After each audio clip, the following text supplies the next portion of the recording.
Life-giving holiness. Life-giving holiness. Life-giving holiness. Life-giving holiness. Well, life-giving holiness is a grace-filled invitation to abundant life. Life-giving holiness is this intimacy with God, where you want to know the heart of God. To step into holiness is really to step into God's path. It's a daily dedication to living out the will of God in our lives.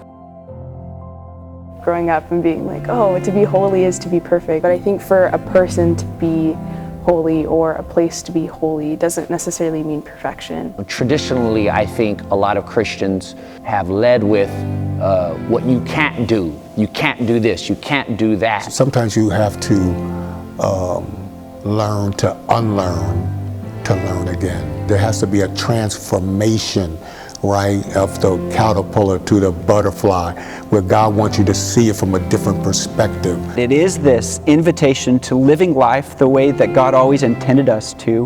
We were designed to live a life of holiness. So when we're doing what we were designed to do, that's where the joy comes in, where we don't have to do it. God's doing it, because He lives inside of us. Just stepping into those values and figuring out, okay, what are ways I can be more like Jesus today? God is not a religion, it's a relationship with God, which compels you to live lives of love for each other and for God. And so that's life-giving. Think about in Genesis where they walk with God in the cool of the day.